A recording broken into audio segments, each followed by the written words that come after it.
Nk'ibisanzwe Hot News ku isonga, icyo tugusaba wowe utarakanda subscribe ni ukureba aho hasi ku nzogera y'umutuku, ugakandaho ukagenda ubana natwe umunsi ku munsi, dore ko Hot News tukugezaho amakuru ari kuvugwa hano mu Rwanda, cyane cyane yabyutse avugwa k'uwo munsi.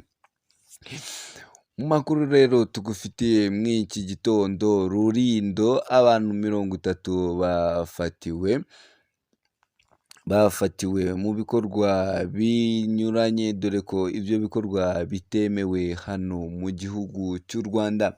Mbere y'uko tukugezaho iyi nkuru, twagira ngo tukumenyeshe ko tugufitiye n'indi nkuru utakabaye uza gucikwa, dore y'uko umuhanzi cyangwa umukinnyi w'amafilimi Bahavu yaba yaje kwifatira ku gakanu bamwe mu bategura amarushanwa atandukanye, dore ko ari inkuru nayo tugiye kukugezaho.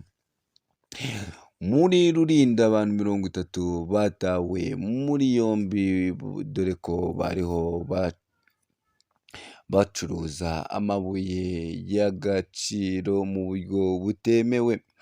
Polisi y'u Rwanda ku bufatanye n'izindi nzego z'umutekano z'ibanze z'abaturage mu karere ka Rulindo, yafatiye mu cyuho abantu 30 bakoraga ubucuruzi bw'amabuye y'agaciro yo mu bwoko bwa gasegereti mu buryo bunyuranyije n'amategeko.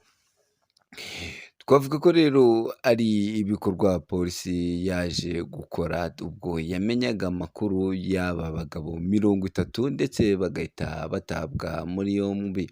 Aba bafatiwe mu mudugudu wa Musengo, akagari ka Kivugiza, mu murenge wa Masoro, kuri uyu wa kane tariki ya 4 Gicurasi ahagana saa moya za mu gitondo.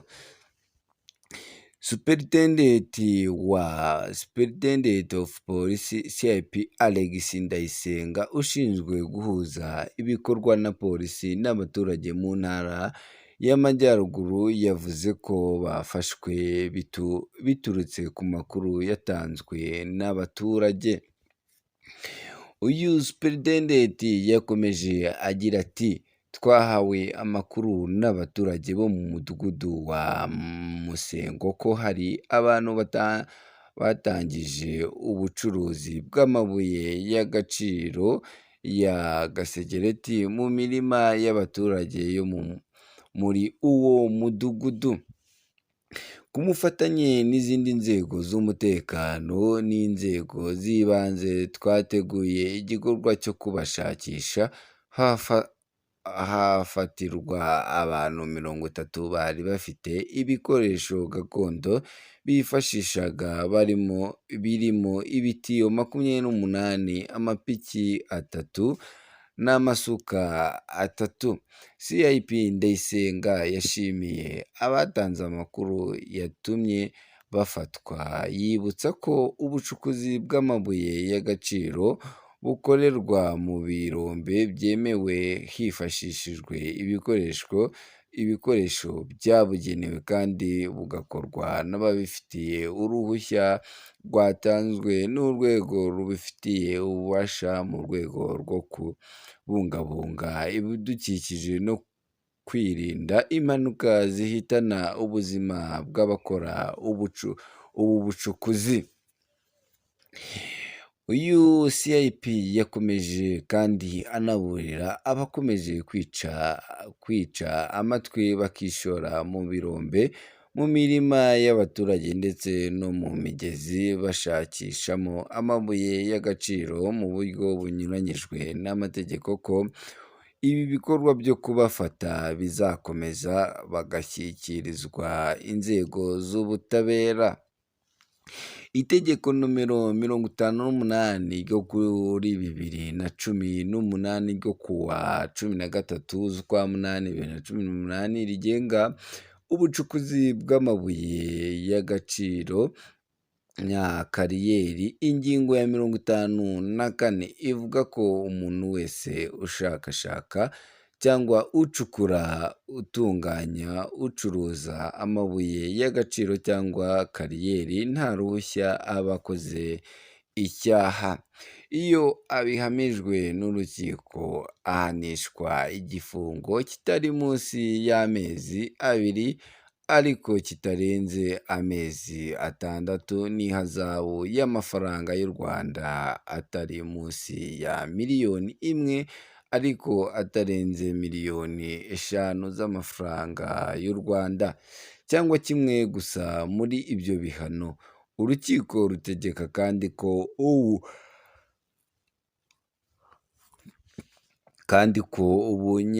ubunyagwe bw'amabuye y'agaciro cyangwa kariyeri byafatiwe biri mu bubiko, bucuruzwa cyangwa bitunganywa nta ruhushya bihita bisubizwa.